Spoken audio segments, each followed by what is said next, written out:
Are you expecting Tricia? I was, yes. Okay. We'll wait a few seconds here and see if she comes by. First thing would be the minutes, and she usually is good going over those, so. Yeah. Give her a few more seconds.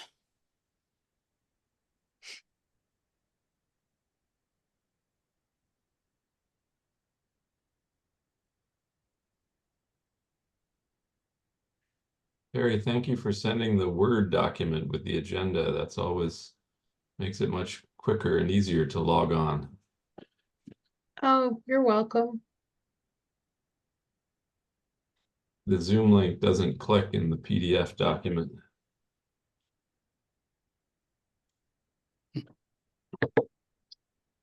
Okay, it being 5:31, we'll call the meeting to order and we'll begin with the select board meeting of July 1st at 5:31.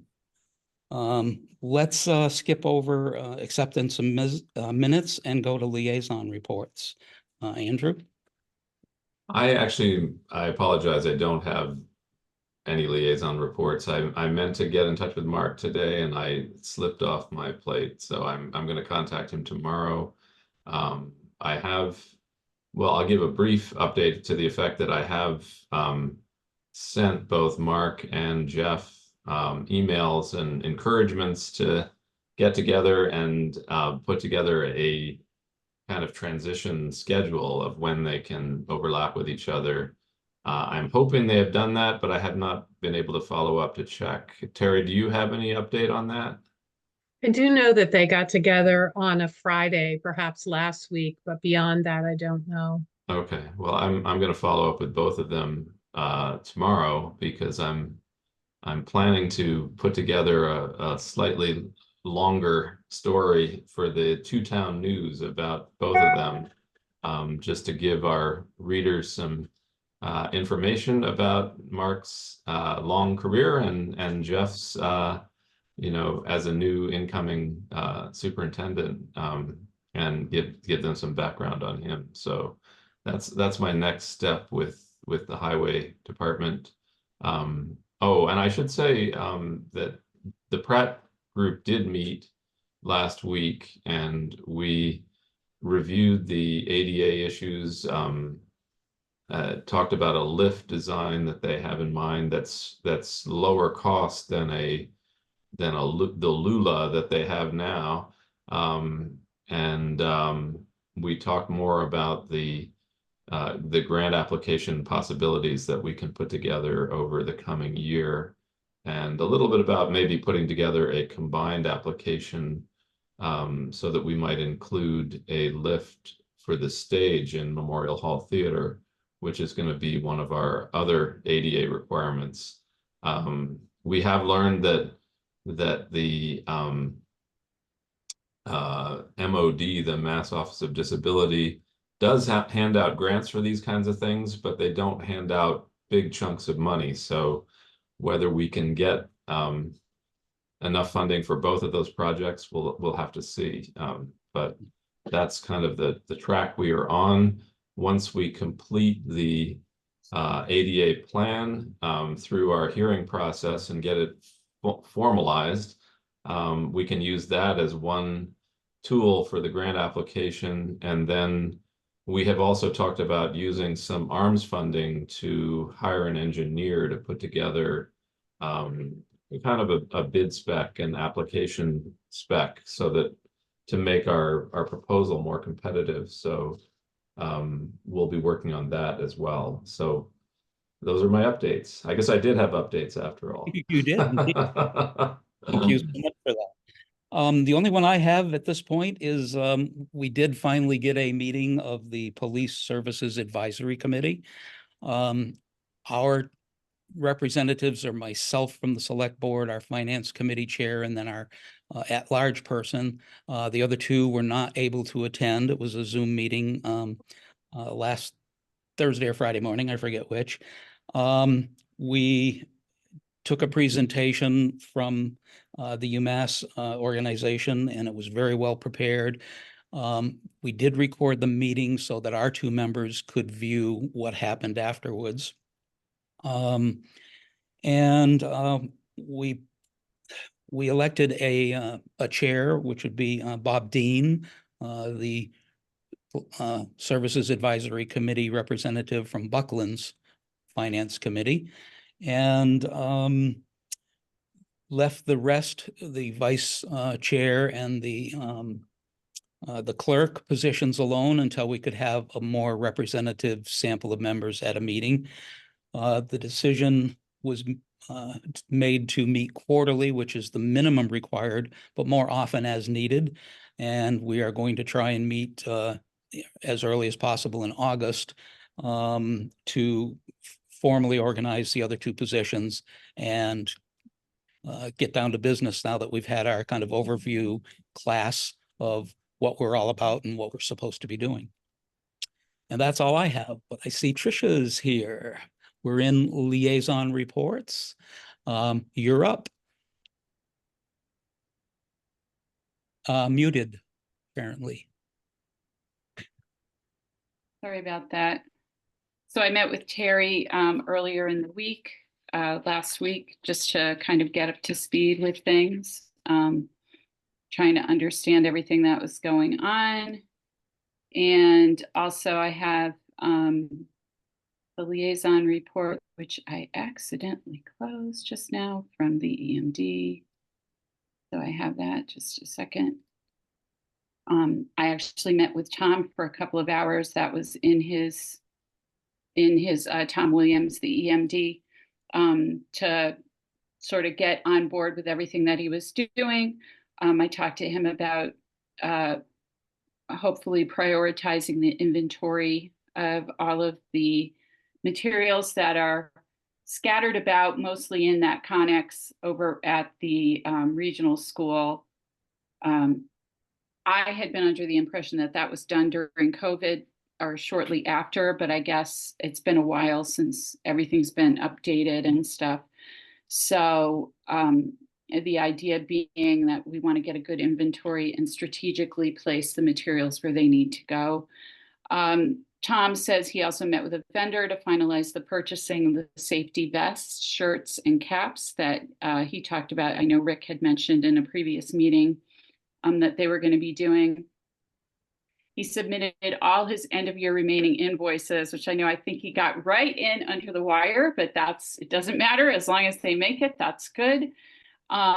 He attended the FERCog's tabletop exercise on arbovirus emergencies, which he found really enlightening, and sort of presented opportunities for greater collaboration amongst neighboring towns. So I'm encouraging that to go on as well. He's worked on a training plan for the next Emergency Operations Center rehearsal, tentatively scheduled for next week. The one that they had to be cut short because he identified some training deficiencies with the folks who are volunteering for this, which is to be expected because they didn't know what they didn't know. So that's what I've got. Great. We have time to go back to minutes. Have you? Actually, Rick, if I may. Yes. I just have a couple of other updates that are not exactly liaison reports, but kind of fall into this bucket.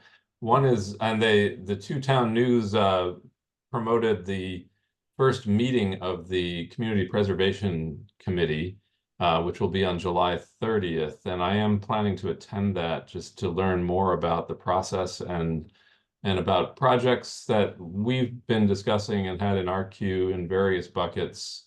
Some relating to the two abandoned properties that we've talked about using for affordable housing. I want to learn more about whether that could be a CPA project to prepare that.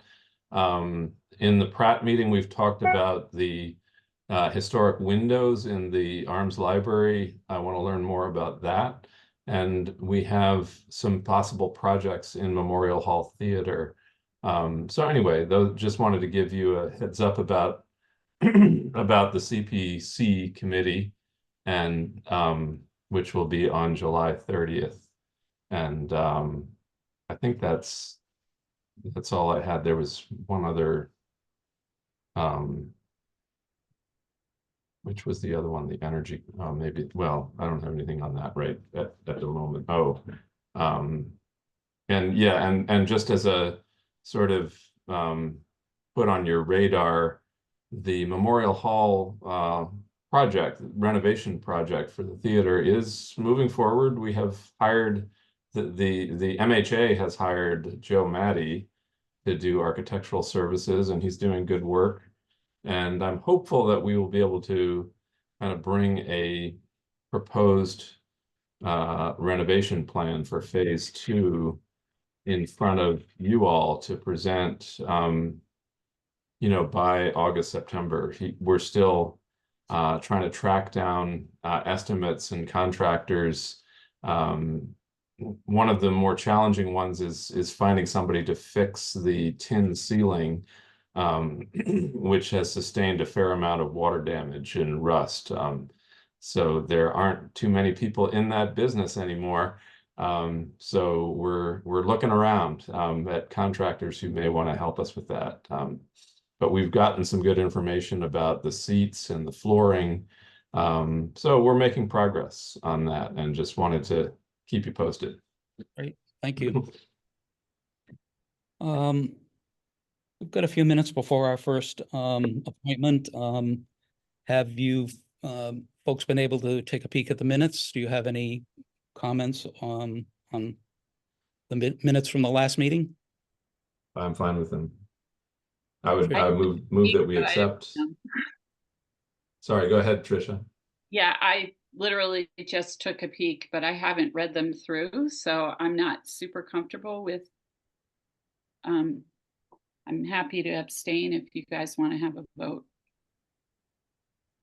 I would move that we accept, and if you need to amend them at the next meeting, we can. It's there, you know. I just as soon keep it moving. I'm good with that as well. Is that okay with you, Tricia? Okay, Would you second the motion, or? sure, I'll second.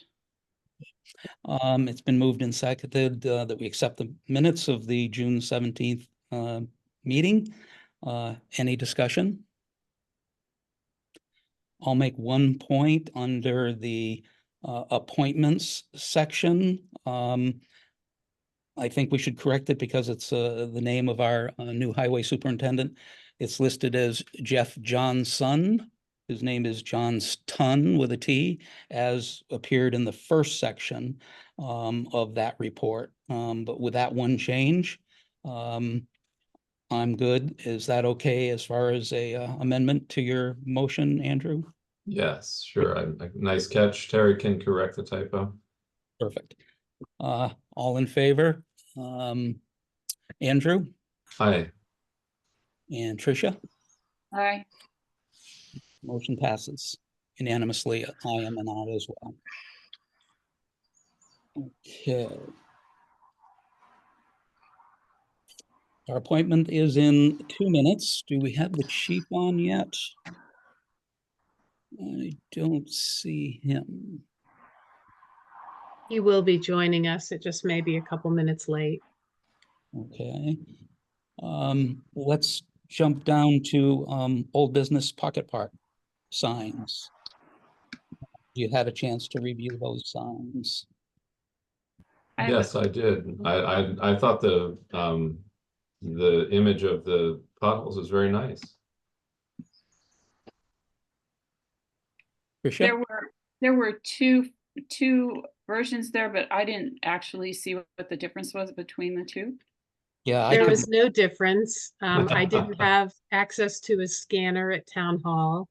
So the senior center was kind enough to scan for me, and there were two in the mix, but they're identical. Okay, good. I spoke with the sign company today. The sign itself would be $300. The post would be an additional $100. And then if we wish to have it installed, installation would be $500. But I'm confident that our highway department could install for us. Great. Okay. So if everyone's comfortable with that dollar amount, we can go back and make a motion to approve that. after our 5:45, I guess.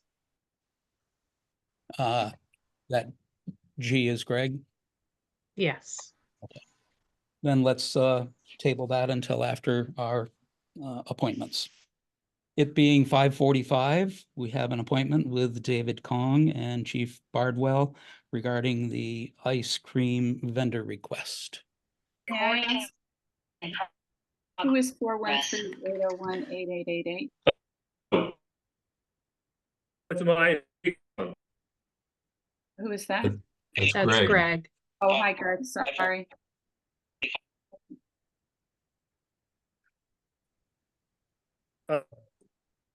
can you guys hear me? Yeah, you're Can a you little hear me? bit wobbly, but I can hear you. Okay, because let me close the computer. Computer doesn't work.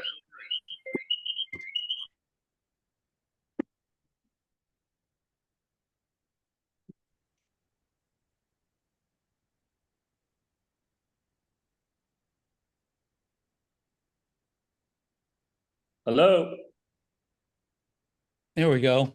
Can you hear me? Yeah, I think we got everybody. I think we're good Okay, to go. great. So the floor is yours, sir. Okay, all right. Okay, this is David Kong. I'm calling from Avers in Tama.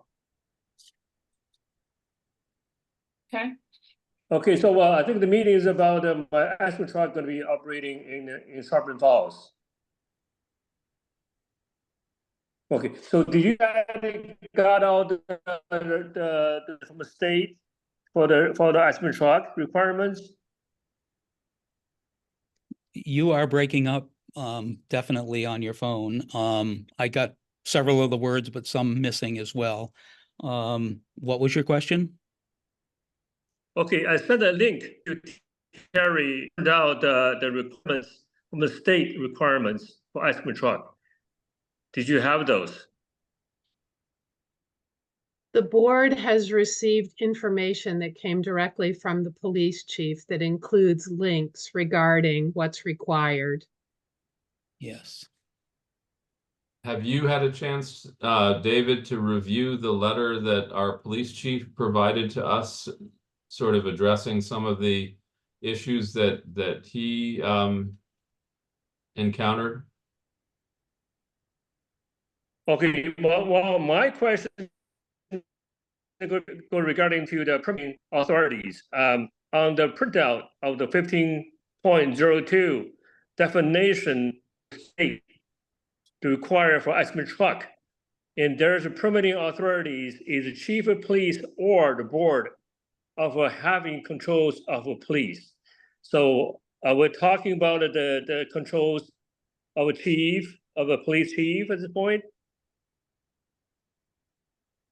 Well, we wanted to at least get the advice of our police chief about the issues he raised. Maybe, Greg, you can speak to the letter that you wrote and what your recommendations are.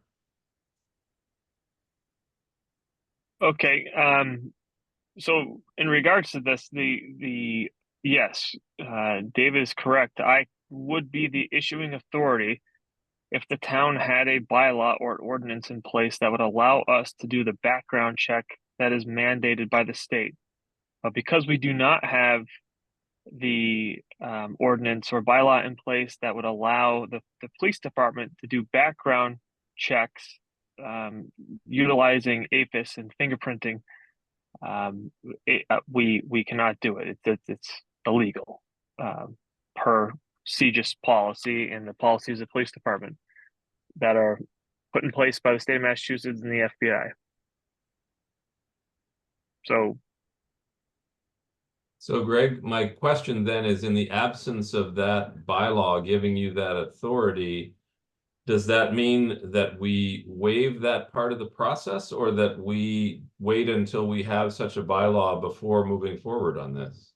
Correct. You can't waive that part of the process. So we'd have to revisit the ordinance, and the town would have to decide whether or not that's something they'd like to adopt. And then it would obviously have to go to town meeting. I see. And meanwhile, all of the Mass General laws that are in that communication from Greg clearly make it obvious that this process is in fact required by the state. We don't have the infrastructure or the bylaw to allow Greg to perform that.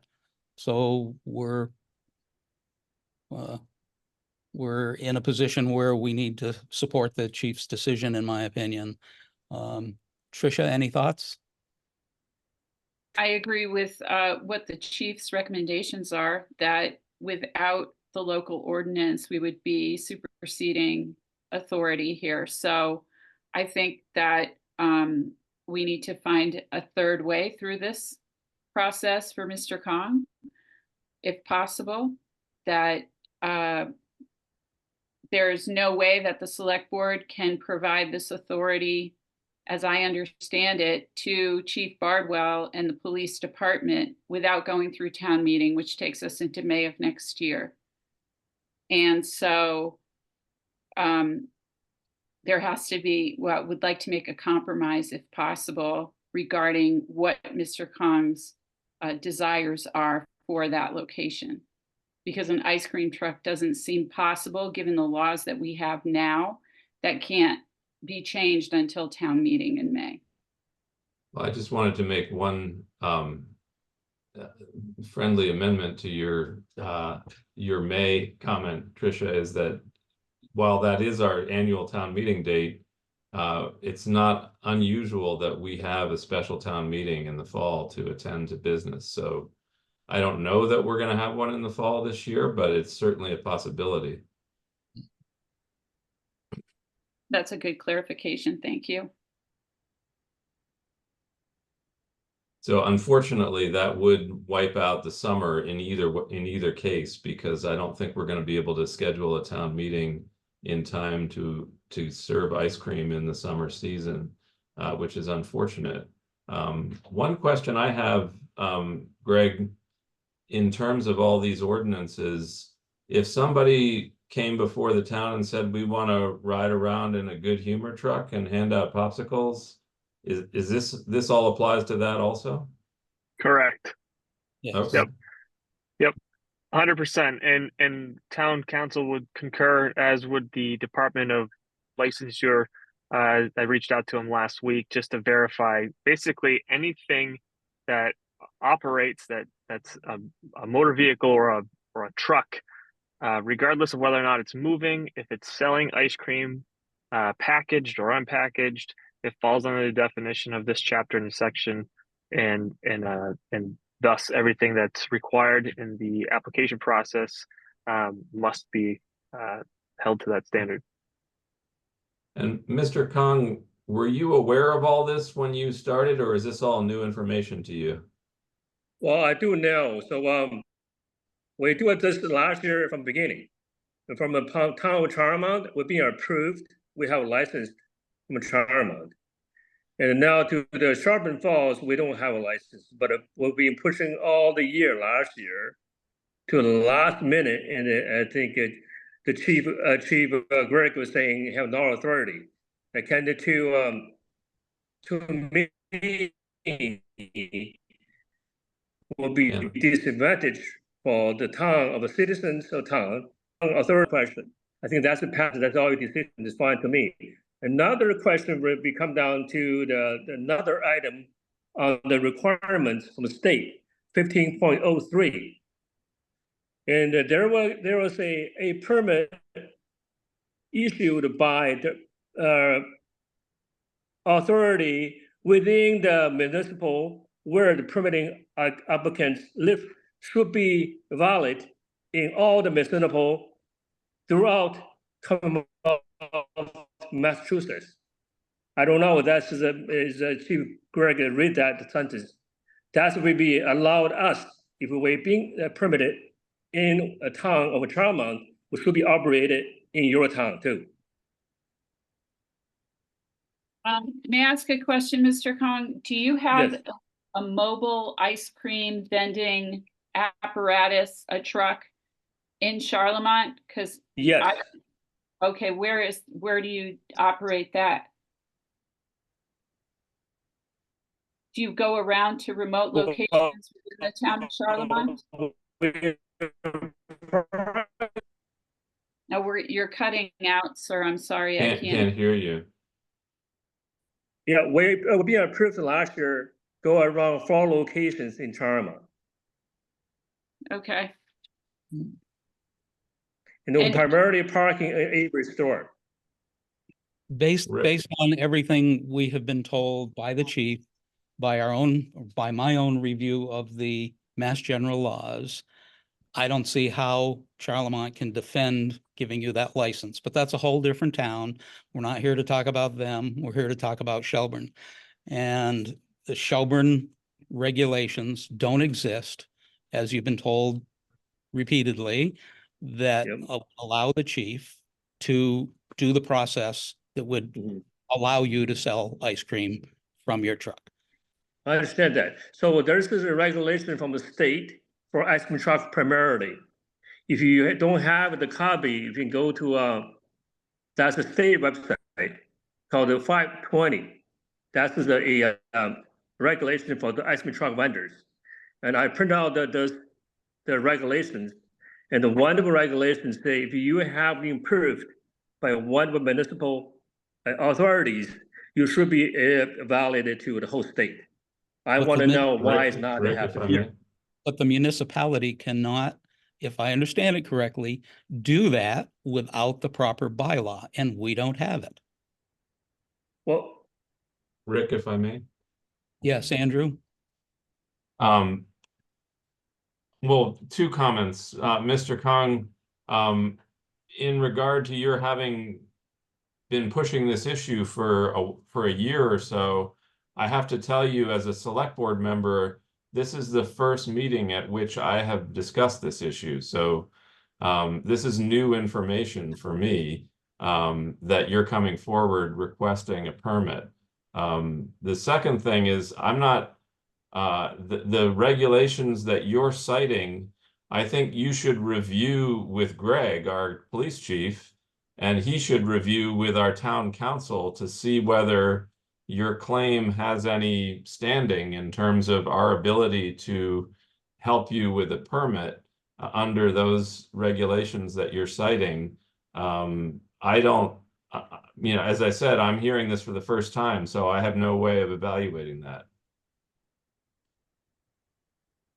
well, we're being in the planning board last year. You're never being told to go into a select board. The only thing I being a planning board. Yeah, I'm just hearing this for the first time. Okay, so Greg, do you have any comment on the last regulation or whatever it is that he just quoted? I find it, I'm not as well versed in this area as perhaps maybe I should be. It's nothing that's really crossed my desk in the last 16 years, but it would be I would have to do some investigating in regards to another town essentially allowing anything like this to happen in a separate jurisdiction off of a bylaw or an ordinance that was accepted in a different jurisdiction. It just doesn't make a whole lot of sense to me. And I am all for discussing this with town council and finding out if that's the case. Also, I'd like to investigate whether or not Charlemont went through the appropriate process and have a town ordinance or bylaw that in regards to how they got through the process, and perhaps circle back. It sounds like a plan. Tricia, did I see you want to make a comment? Yes, I was just wondering if Mr. Kong, this is a question for you, Greg, if Mr. Kong decided to sell other things like just bubble tea and sandwiches, then this part of the process would be moot. Is that correct? That would be my understanding. And everything that I've read and with the discussions I've had with the state, it's bizarrely very specific to ice cream, whether it be in a package or not. Okay. Thank Well, you then- for that clarification. And why don't we do this and have after vacation, Greg. Thank you for coming this evening while you're on vacation. After vacation, look into those things you just mentioned. How did Charlemont justify doing it? If you care to pursue that, and look into it further and report back to us at our next meeting, which I believe is July 30, 29th, July 29th. 29th. Does that work? Okay. Yes, yeah, for sure. And I think the other part of that is perhaps maybe having a discussion as to whether or not that's something that the town of Shelburne wants to also have. I mean, I think that's a part of it that needs to be discussed as well. So I'll do that. I'll do that legwork and get back to you folks for sure. Andrew? Sure. If I may, just a question for Terry. Do we need a motion to authorize Greg to use some legal time to get Donna's take on how we proceed with all this? No, We no.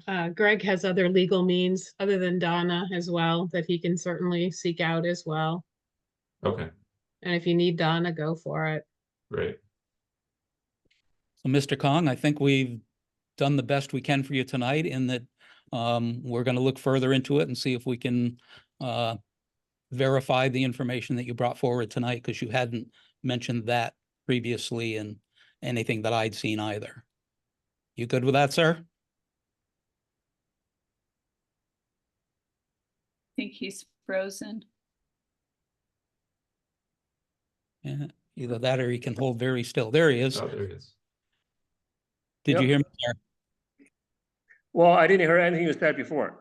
Okay, I said, I think we've done everything we can tonight in receiving the information that's been made available to us to this point, and that we will continue with the investigation into the angles that you brought this evening that we hadn't previously been presented, and we will bring this back up at our next meeting in July 29th.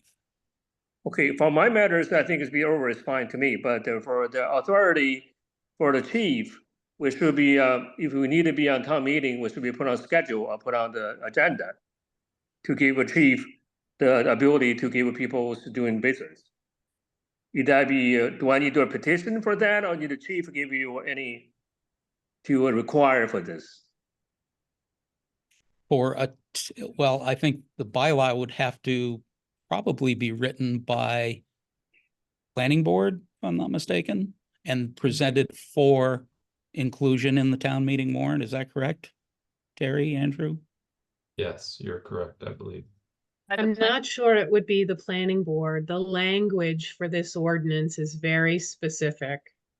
Okay. And Yeah, it that's would not a come, zone issue, right? it would come from the Criminal Justice Bureau, or I know Greg had sample language from other areas. Yeah, Okay. and it's and I'm not the sole person responsible for this either. So it's I'm the issuing authority or whomever the issuing authority is, number one. But once we get something drawn up, it needs approval by the AG's office, it needs approval by the FBI, and then it would have to go to town meeting. Who knew that ice cream was such a big deal? Yeah, it definitely is. We're learning more and more about it for sure tonight. I'll tell you what, I've learned my fair share. That's for sure. So, Well, Greg, thank Well, you. sorry to make confusion. no, it's something, Dave, I had this discussion with Terry. I think it's something that's just never really obviously popped up. And we want to do our due diligence as a town to make sure that we're doing things by the book and no one's going to be put in a precarious situation down the line. Great, yeah. You gotta do a good job. Just to me, as business owners, we have a trucker is already there for 2 years without running, and the person lost, and we have 2 employees waiting for work. It's not for people to make money, 2 employments, 2 people waiting for work. Yep. Well, we hear you. Again, our hands are tied at this point until we know more, and we will get more information about where we may go next with this at our next meeting, Thank you very much. July 29th. Thank you, sir. I would Thank just you. say another option And Greg, correct me if I'm wrong on this, but if Mr. Kong were to sell ice cream out of his building, I don't think he would run into any of these regulations, would he? Not specific to the ice cream truck vending permitting Right. application that we're discussing, correct? So I think in terms of your employees seeking work, selling ice cream, there is the option to go forward with that if you want to sell it from a building. It's the challenge we're facing as a town is that we don't have regulations in place governing food trucks. And we already have one food truck that's operating more as a building than as a truck, which is problematic in my view. I view trucks as things that drive around and park places and then sell things, but putting trucks on a piece of land and operating them like a building raises a lot of other questions about your zoning and how you regulate buildings, that I think we haven't even really talked about as a town. So I think we have a long way to go in terms of regulating food trucks, but in the meantime, if you want to sell ice cream out of a building, that's a much simpler proposition. Well, it is a plan too. We do plan open some store down to Shelburne Mall. Good. So that's in the process. All But right. as we truck, what happens, this is a need in terms of the event. So that's what we'll create for an event. But it's also for to go around the town for people who need, especially for the little guy to play baseballs. They may need something like that. That's just our thinking. But that will be appreciated for you guys to do thinking about it in some in the future to have a truck to do some business in the tourist town, make Yeah. the tourists be happy. Sure. I'm all in favor of ice cream trucks personally, but I think it sounds like there's a lot of regulation around them that we need to address. Got it. Yeah. Well, thank you for bringing that forward tonight, and we will have more information at our next meeting. I thank you kindly, sir. Thank you very much. We'll see you next week. Have a good evening. Bye. Actually, July 29th. July 29th. We'll see you July 29th. Well, this next month. Okay. Yes. All right. We'll see you soon. Thank you. Thank you. Bye. Thanks, Greg, for interrupting your vacation. Hope you have a good balance of it. Yeah, not a problem. Thank you. Bye. Okay, our 6:15 appointment, we're a little early for.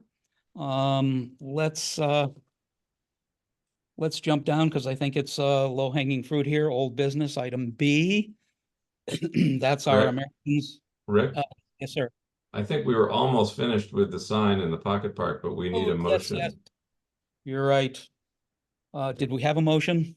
No, I'll make a motion that we accept the design as presented and fund its construction to the tune of $300 plus $100 for the pole, and ask our highway department to install it. And we should, well, there's the motion. Second. Motion has been moved and seconded. Any discussion? Andrew. My only discussion is that I would like to have some conversation about where we put it before we have the highway department dig a hole in the ground. My desire would be to see it at, perhaps in front of or next to the trash can that we assign to this little pocket park, because I think that the messaging on the sign is relevant to having people kind of care for the park and pick up after themselves and all that. And I'm also just generally feeling like we have a lot of signage in town and in that particular location. And my preference would be to have this sign be placed at a lower profile, like about the level of the trash can itself, so that it just doesn't add to the visual clutter in the downtown. I would think that appropriate as well. In fact, I had heard that conversation or the plan to put that sign along with the trash can. So you are the liaison to the highway department, and Great. you'll end up with a voice in it. I'm happy to work with Terry and Mark and Jeff on that as we move forward, and hopefully we can come up with a good plan to present to you when we get to that point. Perfect. Any other discussion? No. Hmm. Thank you. Then I'll take a call. Andrew, Aye. Trisha, Aye. and chair is aye. Motion passes unanimously. Thanks for getting me back on track on that, Andrew. Okay, 6:10. Again, I think we still have time for item B under old business. We received the presentation of this at our last meeting. It was very comprehensive. Terry did make updates to it. You probably saw in the chart listing those items that have already been done. Excuse me, the action items they had listed. So at this meeting, being on the agenda officially, it was recommended to us that we table this item for a minimum of 30 days, posted on the website for public comment. Any discussion on that? Andrew? Just in regard to tabling, I was under the impression that we wanted to open a public comment period. Terry, do you know what the mechanism is for that? Like, do we, go I ahead. think the board would accept the transition plan in its draft format and then publicize it for public comment for a period of 30 to 60 days, whichever you're choosing. And then it'll come back to the board for final adoption. Rick, if I may. Yes? So I would suggest then we move what Terry just said and open the public comment period for the next 30 days or so, and then bring it back for finalization either at our next meeting or the following one. So we're making a motion. You've made a motion to adopt the draft form and open a public comment period. Yeah, for 30 days. Is there a second? I'll second that. Moved and seconded. Any discussion? I would suggest that we have the acceptance of whatever comments or something, not at the next meeting, which is the 29th, but on the 12th of August. That should be the following meeting. I accept that as a friendly amendment. Any other discussion? Motion made and seconded. Andrew? Aye. Tricia? Aye. Chair is aye. Motion passes unanimously. We'll post the item to the website, make it available in town hall, and that'll be way more than our 30-day minimum requirement, and we'll deal with it on August 12th. Perfect. We're 2 minutes from our next appointment. You have Matt and John Walsh are both here. And is Josh, are we waiting for Josh too? Oh. Josh may be delayed. He's just on his way home from New Hampshire. But I'm happy to represent the PV squared team. Okay. This not being a public hearing, but a appointment, it's 6:14. There's no problem with proceeding, correct, Terry? You're correct. We can proceed. Okay, Matt, you have the floor. You requested a meeting prior to the beginning of the project of the solar array at the pole barn at the town yard. Yeah, and I think this came out of Terry and I just chatting about the project kicking off and wanting to kind of touch base on what our immediate next steps are and overall kind of arc of the project. So we all the contract documents are countersigned and executed. We've got the project in our systems. We've started with, we had a site visit last week with one of our electricians and our site surveyor who just takes a bunch of photos and measurements of the building.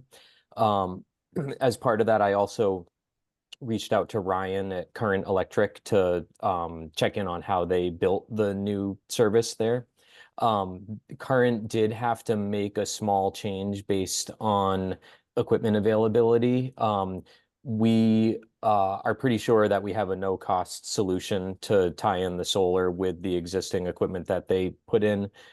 We had planned to tie in the main panel ahead of a main breaker. They had to do a 200 amp disconnect instead. We're pretty sure that we can tap right in that 200 amp disconnect, and I should be able to confirm that in the next couple weeks. So we will take the information and photos that we took at the site visit and get to work on our electrical and mechanical drawings. One note that our first like feasibility scope is the utility application to Eversource to get permission to install the system. And we, with it being a brand new electric service, we can't do that until the account is established. So I'll just need someone to keep me in the loop on when we get an Eversource account number, a meter number. Terry, I can send you like the bulleted list of the items that I'll need, but it's basically the account information. And then obviously the actual work of they've still got to pull the overhead wires and connect to a transformer on the street as well. So once I have that, I can start the utility application. Eversource will review the transformer capacity and, hopefully just give us the green light to interconnect the system. It's not a large system, so I wouldn't expect that we'd have any issues with that. Once we get the utility approval, then we can work on our municipal permits. In the meantime, we'll have developed our, construction drawing sets for the electrical and the mechanical. And then once we have a building permit, we can get you on the installation schedule. The installation itself, I can't imagine it's going to be more than, 2 weeks or so installing that system. And then at the end of that, a final review for completeness with Eversource. That includes the inspector's certificate that he would sign off on, photos of the system, as-built documentation. And then we can energize the system and do any, whatever in-person orientation, walkthrough, review of warranties. We can figure out, who makes sense to join. Maybe Mark from the highway department and somebody else from the town could represent, so we can go over all the warranty information and incentives and all that. So that's kind of the broad strokes of the whole process. The important piece is we need the Eversource stuff to happen before we can really push forward to the next step. And that's already been precipitated. So Ryan and Current Electric manage that, and that should be initiated by their inspection and getting in Eversource's queue for transformer and meter set. Yes. Okay. John Walsh, you were instrumental in this project. Any comments? No, I think the biggest concern I have is more about the paperwork for filing for the federal tax credits, including the new additional 10% that Franklin County has been awarded, and whether or not that process has to start immediately or whether it can be delayed slightly based on timelines. I believe we have a year once that process begins to install.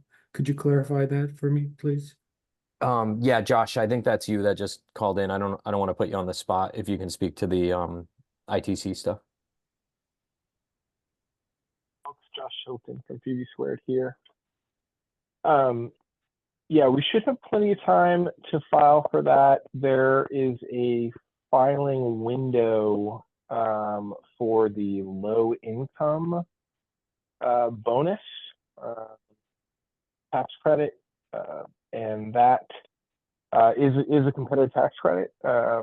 So I think there could be an advantage to trying to accelerate an application for that. But I think ultimately it's not a make or break it. There's going to be plenty of time to go out for that. And yeah, you'll have to excuse us. These processes are still pretty new. So we're still working through some of these first applications for direct pay and such. But we can obviously provide, all kinds of links to documentation for what the registration process is.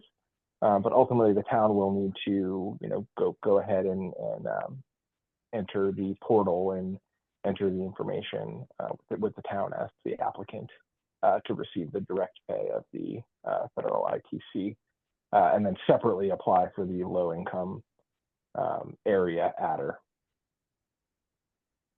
And I have some links I could follow up with for the IRS pre-registration, and we do have some insight into what it looks like because we're working with a local church that's going through that process for the first time. So they've made it as far as pre-registering with the IRS. And Josh, is the low income piece is a separate application to the pre-registration? Yeah.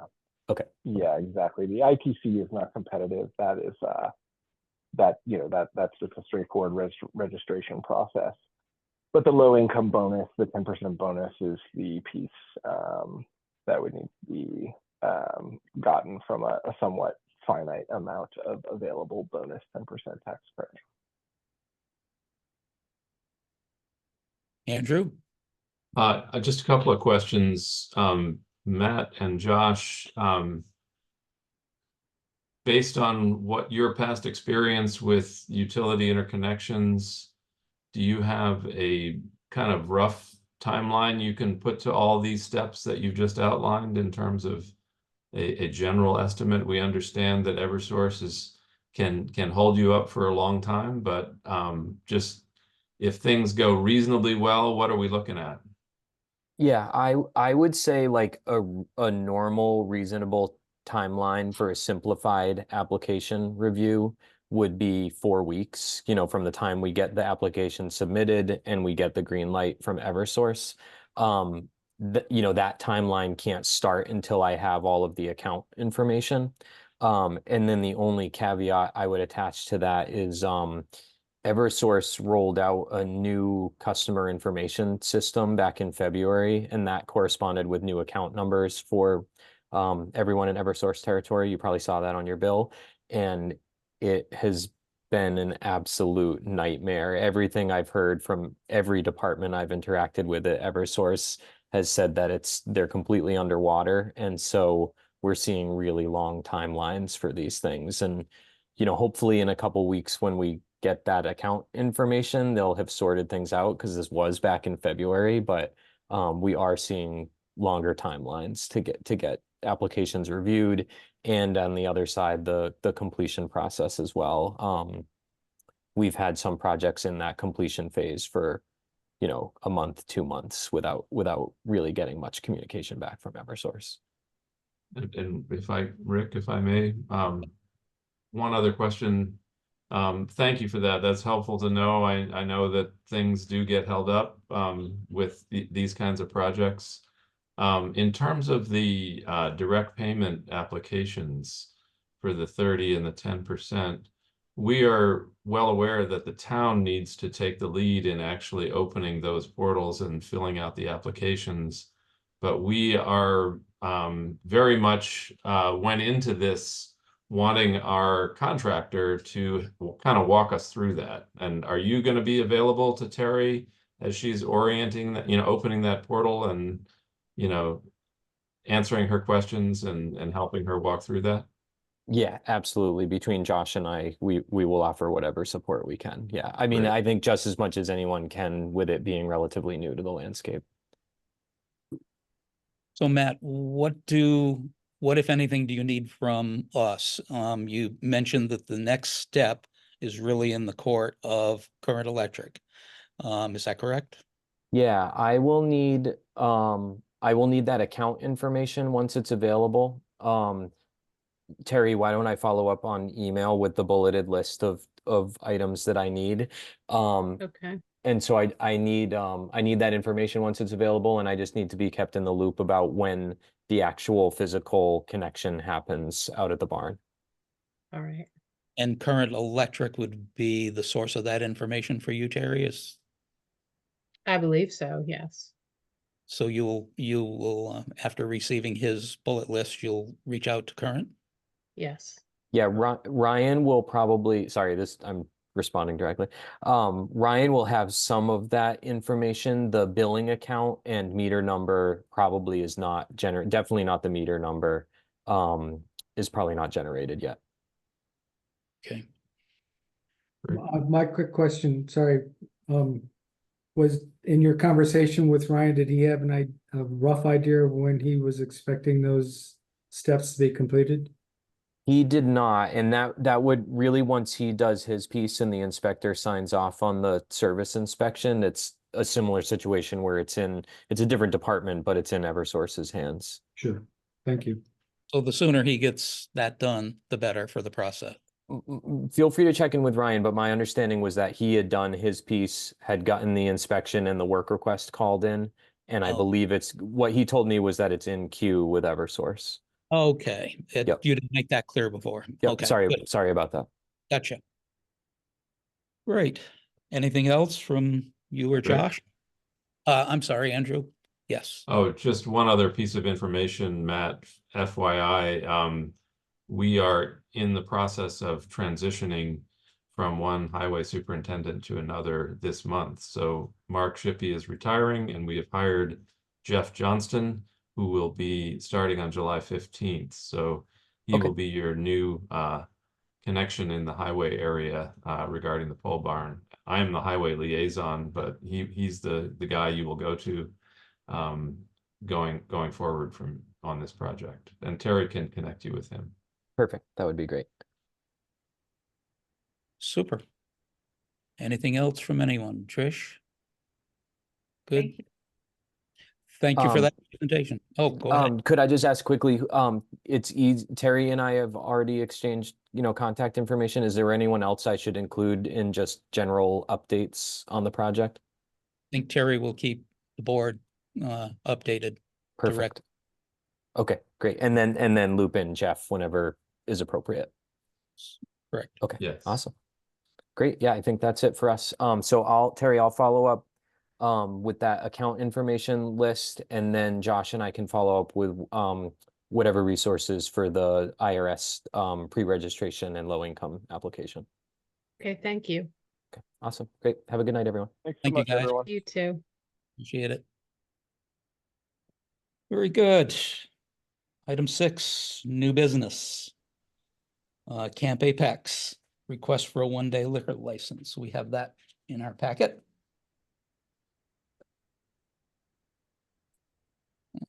August 23rd, 4:30 to 8. At Camp Apex, Hitchcock Brewing. Any discussion, any comments? I would move that we grant the one-day request so that we can go to discussion. I'll second that. Moved and seconded. Andrew? I have no discussion. Oh. Tricia, any discussion?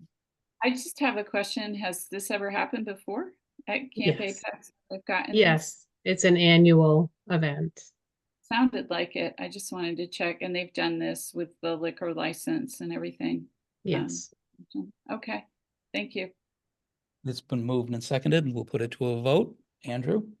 Aye. Tricia? Aye. Chair is aye, passes unanimously. Tricia, just want to make a quick comment. When a motion is made and seconded, when I call for the vote, I'm going to, since I'm new in the chair, I'm going to the person who made the motion. I'm not ignoring calling your vote first. I'm going to call for the vote from the person who made the motion first, just as the way my brain works, I guess. So I want to make that comment. Thanks for clarification, Rick. You're welcome.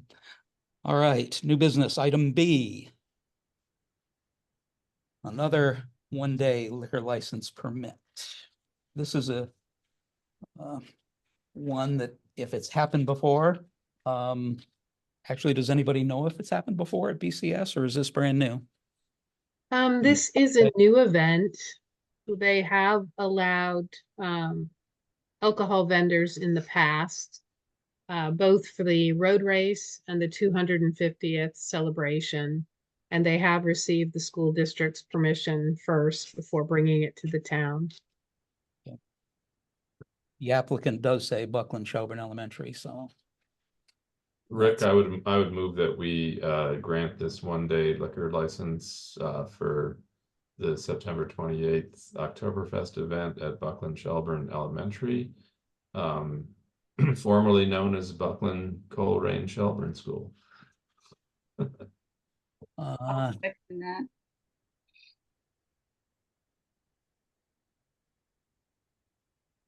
Okay, moved and seconded. Let's go to discussion. I'd like to start because I'm a little confused. We have the September 28th. Oh, okay, rain date October 5th. But the application Says September 25th. September.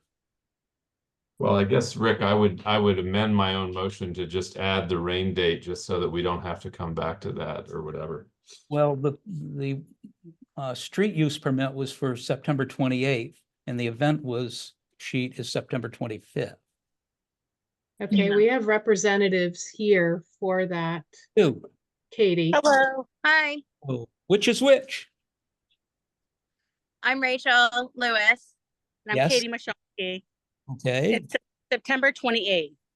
it is. The 25th should not be in there. No, Okay. So sorry the about that. one-day liquor license application, we can strike out September 25, change it to September 28. Rain date of October 5th is still correct. Yes. Okay. The item has been moved. Is that correct? Andrew, did you move this? I did, yeah. I added the October 5th rain date. Okay, and Tricia seconded? Correct. Any discussion? Hearing none? Oh, sorry. Sorry, I had a question. So this is just for the liquor license, not for the event, correct?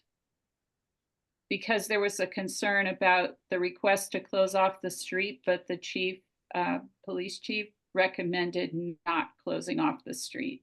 So does it have? This is two-part. We're doing the liquor license first and then the event. Yes, Okay, thank you. you're welcome. So the liquor license moved and seconded. Any other discussion? Hearing none, put the matter to a vote. Andrew, Aye. Tricia, Aye.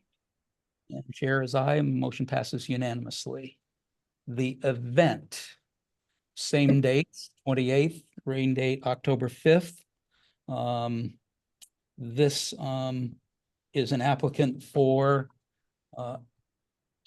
closing of the streets. The police did respond, the police department did respond, had concern about closing those streets off. I believe they spoke with the petitioners for this, is that correct?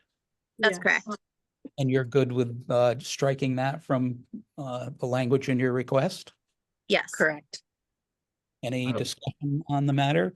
I Andrew? would just, so we can discuss it, I would move that we grant the event permit without the street closing for September 28th and the October 5th rain date. I'll second that motion. Moved and seconded, discussion. Nope. Hearing none, put the matter to a vote. Andrew? Aye.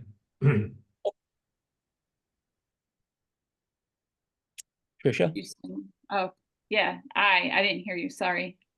Chair is aye. Approval, motion passes unanimously. So good luck on your event. Thank Great, you. thank Hopefully you. we'll see you there. Have Thank you. a good Bye. evening. All right. Item 6, new business, item C and D, I would like to pass over and bring up after we get to item F. Item E, Franklin Regional Planning Board. This is something that Tricia and John Wheeler, I believe, did. The organization has sent information to us saying that the positions, this is the Franklin Regional Council of Governments, says that each municipality has 2 representatives for the FRPB. One is a select board member or their designee, and the other is a planning board member. My understanding is Planning Board Chair John Wheeler will continue in that. Tricia, you had participated in last year. I believe you are unable time-wise to be able to take this responsibility for this coming session. Andrew, do you have any interest in being that representative? The planning board? This is, No. which group is this? I'm sorry. The Franklin Regional Planning Board. That's what I meant, yeah. You're gonna be doing that, are you not? I will take it if I didn't want to take it unless you Oh, were. no, I'm happy to have you take it, Rick. Then I believe I need to be appointed, Terry. Yes. Can I ask a question? Yes. So on the form that we have here, is that, is this to show that you're replacing me on that Franklin Regional County Planning Board? That is correct. So that is not accurate because I was there as the planning board representative. John So if- Wheeler has agreed to serve as the planning board representative, so I've changed his form to reflect that he will be the planning board representative and not the select board representative. There's 2 forms for the 2 seats. Okay, And they both say Shelburne Planning Board or Shelburne representatives to the Franklin Regional Planning Board. I see. For appointment by the planning board, where it says for appointment by planning board, does that mean the Franklin Regional Planning Board or the Shelburne Planning Board? Both forms are identical. Mhm. So at the end of the day, when the FERCog receives this, they'll know that Rick is a representative and that John Wheeler is a representative. And Okay, John's, I've noted that he will be the planning board's representative. okay. Thank you for You're clarifying. welcome. So we need a motion. I move that we appoint Rick to be the select board's representative to the Franklin Regional Planning Board. I'll second that. The item has been moved and seconded. Any further discussion? Hearing none, put it to a vote. Andrew, Aye. Tricia, Hi, and I will abstain, and the motion passes to 1 abstention.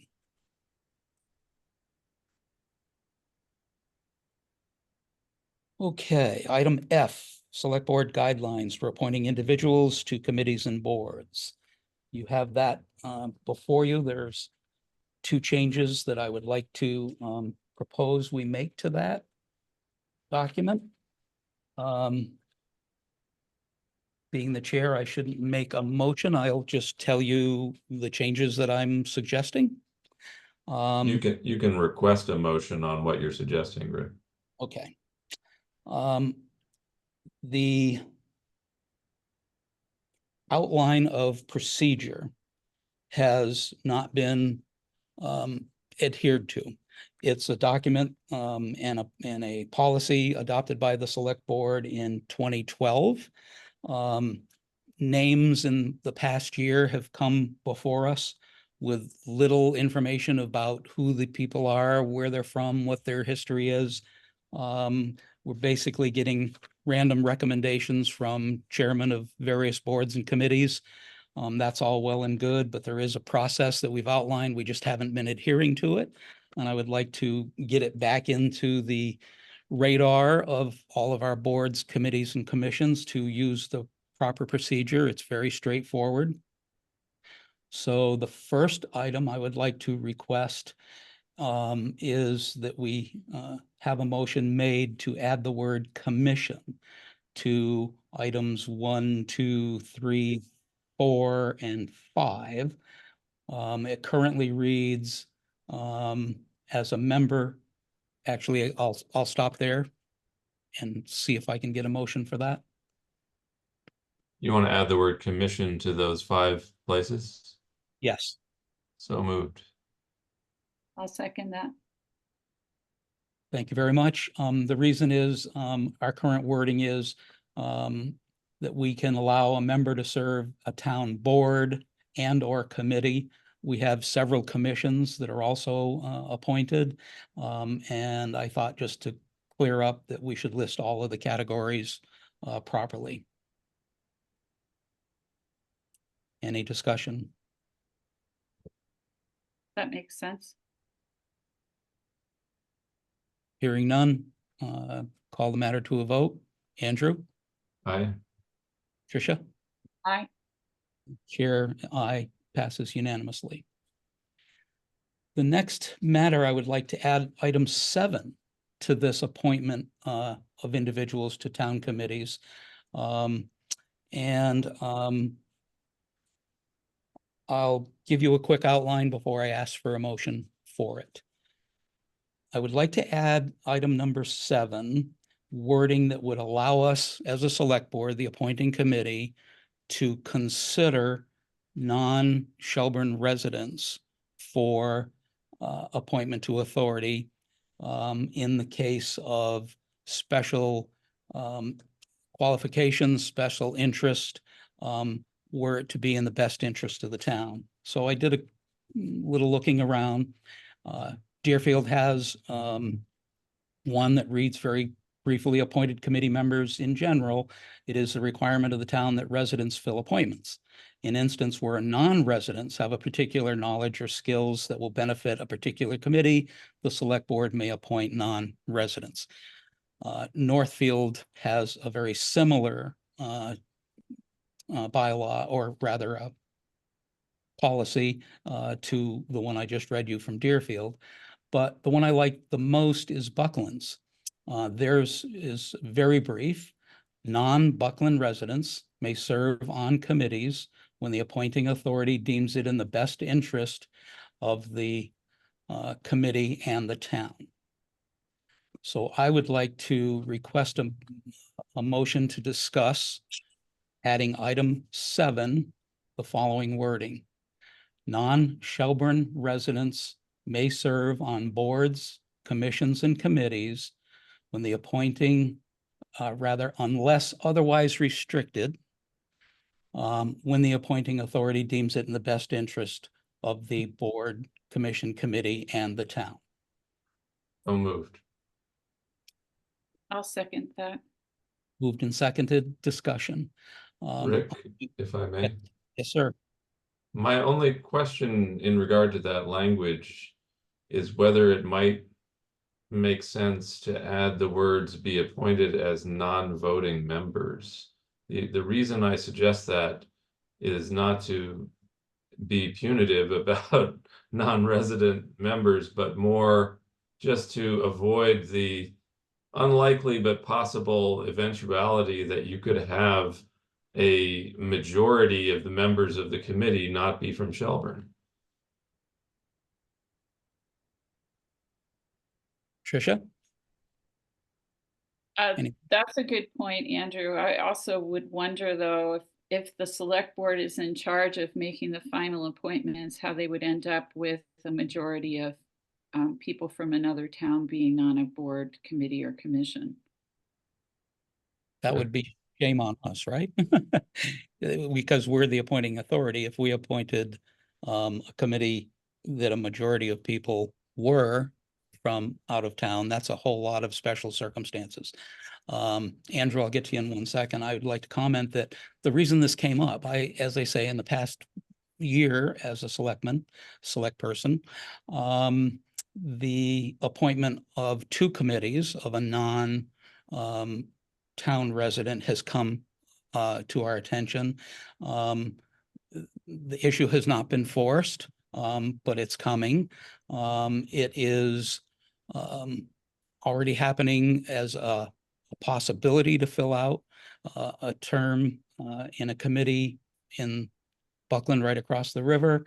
I think it would give us the flexibility. There's another example. As you know, we heard that the chair of the Open Space Committee is retaining their property and home, but will be moving to a facility for some care.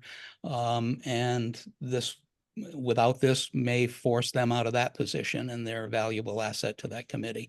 So this is at least 3 things that have come up in the last 12 months where this is an issue. And I think, Andrew, as you pointed out, we didn't have anything that specifically allowed or disallowed. But I did check the Massachusetts Municipal Association Handbook for Massachusetts Selectmen, Chapter 4, Administrative and Regulatory Responsibilities, says, unless otherwise provided by law, a person need not live in town to accept an appointment to a public office. So I think that was interesting. The closest thing I could find for our own town is the Shelburne Boards and Committees Manual. Section 1 says who is eligible to serve. And it says, in general, any resident of the town is eligible to serve on a committee. Well, I think that was pretty obvious, but it doesn't go any further. So that's the reason I thought it wouldn't hurt to have a policy where we could consider people who could make a legitimate difference in the performance of our committees, and that we would be trusted to use our good discretion at considering non-residents. And as you all know, almost every board, committee, and commission we have has vacancies, and it's difficult. So when you find somebody with a special base of knowledge and skill for one who doesn't happen to be an actual resident, I think it would be helpful to have that in writing to know that it's something that committees could suggest if they saw so fit. Rick? Yes, Andrew? I guess I'm sticking with my position that I'm happy to accept members from out of town who have expertise or enthusiasm, and I think they would add a lot to committees, and they would certainly be able to exercise great influence over the direction of those committees and the projects they undertake. But I still think that people who don't live in town should not be voting members of the committee. I do not disagree with that, Andrew. Any further discussion? And I'll read, before I call for a vote, I'll read back the wording for that item number 7, if there's any other discussion first. Tricia? Sure, thank you. I couldn't find this document online. Where did you find it? What document? The one that this. It's in your packet. It's in your packet. I know it's in my packet, but where did it originate? It was adopted by the Select Board in 2012 and has been in the town policy book, but it has not been adhered to. And I think Okay. it really does. Sorry, Yeah. So the town policy book, where is that? In my office. Okay. So that's not online. That's why I couldn't find it. Okay. No, it's not online. All right. One other thing I will say, and I'm not sure because I'm new at this, so I apologize if I'm not doing it correctly, but if we're making the changes that we agreed to on the first 5, we need to change the title also, because it says town committees and or boards. So we need to include commissions there as well. Good point. Thank you. The question I have about the voting is that if this non-resident represents the tie-breaking vote,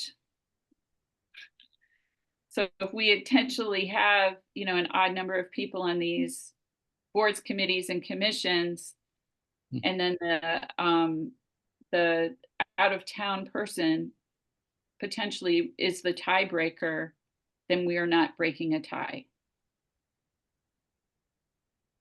It's an interesting point. Andrew, what do you think of that? I think committees need to structure themselves so that they have a both a quorum requirements and can function in a voting situation if there are close votes. I look at this more as a way to draw in enthusiasm and expertise, not voting. So I don't see this extra person changing the voting composition of any committee or commission. I think that those committees should proceed to appoint or, the number of members they need to conduct business. And then if they want more members to add expertise or enthusiasm, then they can go out and find those in other communities, as far as I'm concerned. So would that make them an actual member of the committee then if they don't vote? Or would they be like a? To me, it's immaterial. If they want to call them, if we want to call them members that are non-voting, fine.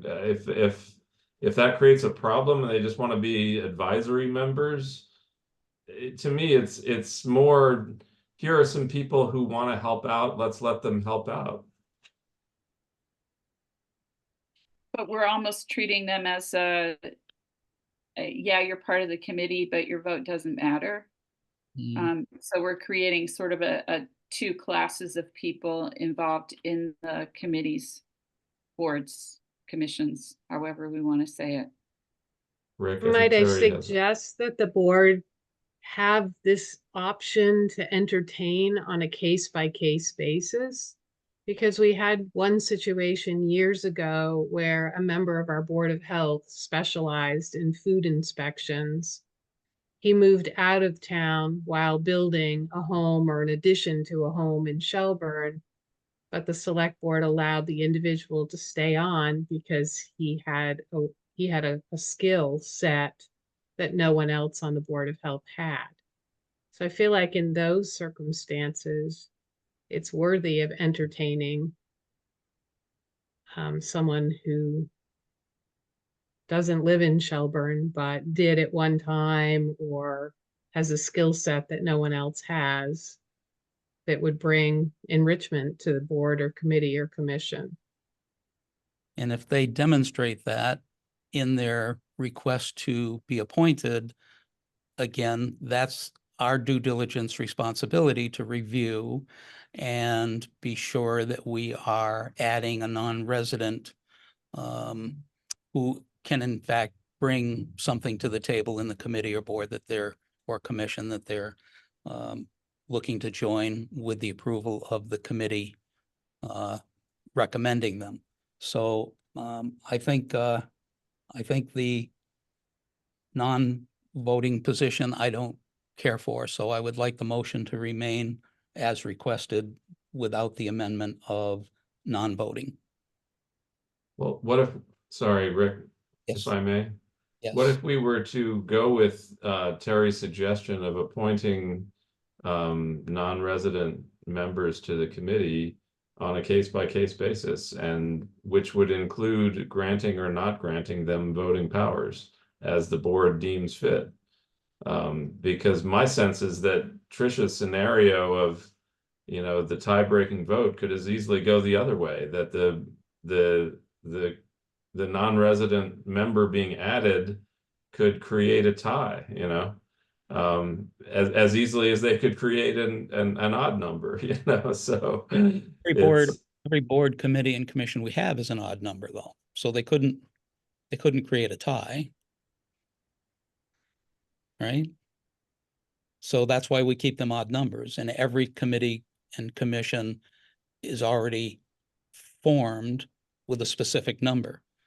Yes, you mentioned they could come to us and say, hey, we have 5 members, we want to go to 7 or 9, but it would still be an odd number, as is required by the state, so that there aren't ties. So Tricia's made a wonderful point here about making them a non-voting member. I think it's still our and future select board responsibility to use good judgment and in when you allow that non-resident to participate. So I think unless it's a problem and becomes a problem, that we don't want to make them a second-class member of a committee. If they have that expertise and the select board recognizes it and the committee recognizes it and wants them, then I think they should have full membership, my personal opinion. You got a comment from Terry. I just wanted to mention, I think it was the town of Conway that recently brought this to annual town meeting and it was defeated, allowing non-residents. So there's that as well. I mentioned that at our last meeting as well, when I thought, first started to look into this, and that's how we got where we're at, because we did have that. So we have a couple, possibilities of it, already. Like I said, at least 3 instances where allowing a non-resident in the last 12 months, would have been prudent, to have because, they were appropriate. So we have a motion, on the floor and it was seconded. If there's no other discussion, let's put it to a vote. I do have discussion. Go ahead, Tricia.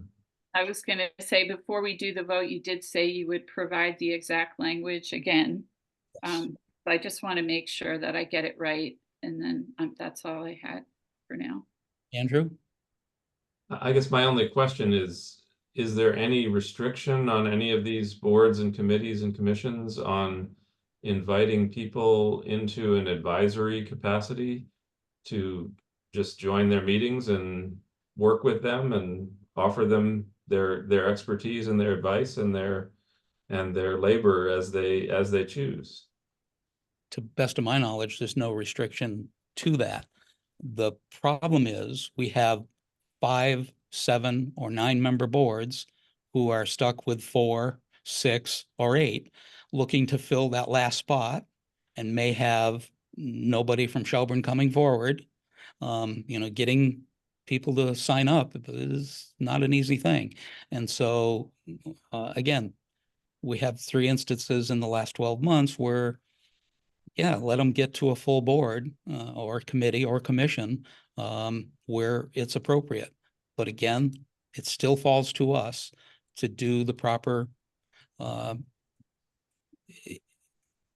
investigation into, the ramifications or potential of whoever gets put before us who isn't a Shelburne resident. Same thing we should be doing with Shelburne residents. So I still trust the judgment of the 2 people on this board with me and, future boards. So any other comments? I guess my other comment is I've been serving on an understaffed sewer commission for God knows how many years. Under these bylaws or these regulations as you've proposed them, we could in theory appoint a Buckland resident to the Shelburne Sewer Commission, which would give them, 4 votes to our 2 or whatever, in terms of how the joint sewer district operates. So That's that's a separate district, right? That's not part of the town. no, it's a town commission. It's a town sewer commission. Right, but to your point, then that would still have to go through, if we were following this process as outlined here, it would still have to come before the select board to agree to whoever that appointee would be. And the select board could say, no, that would totally skew the sewer commission to 4 Bucklanders and 2 Shelburnites. Yep. So, I think it's a good point, but it's also falls back in our court again, that if we allowed it, shame on us, kind of, Exactly. We should be allowing that to happen. The greater issue is there was this guidance, but it hasn't been followed in all cases, only in certain cases when somebody wanted to do something specific. So we either apply this policy across the board to all of the appointees, or we don't. And then anything can happen. But it sounds like we're making a commitment in this case by making these changes that this is how we want the boards and committees to go forward. And I still feel strongly that if we're going to go to the trouble of vetting everyone and deciding that we want, because we want to fill some of these vacancies, if we need someone and somebody has the skills that, would be really helpful, for a board, committee, or commission, that they should be allowed to vote. Why allow them on and say, yeah, but you can't really vote? Understood.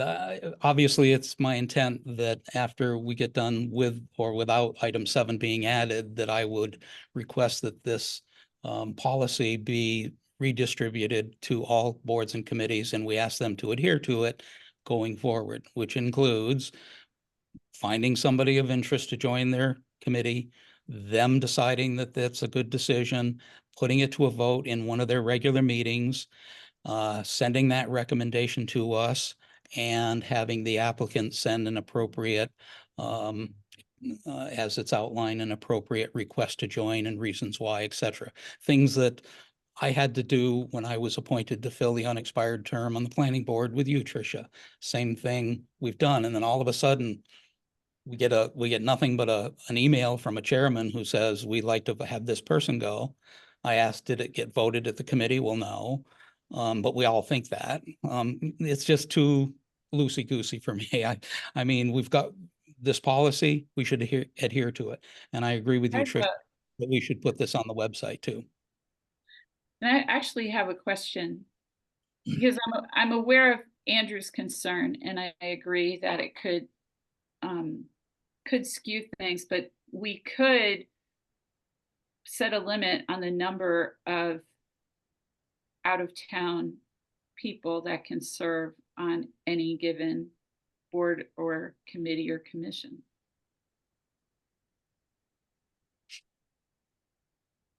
Obviously, if it's an elected position, it's not going to be somebody from out of town. So that's gets rid of some things already. Can we say it can't be more than one?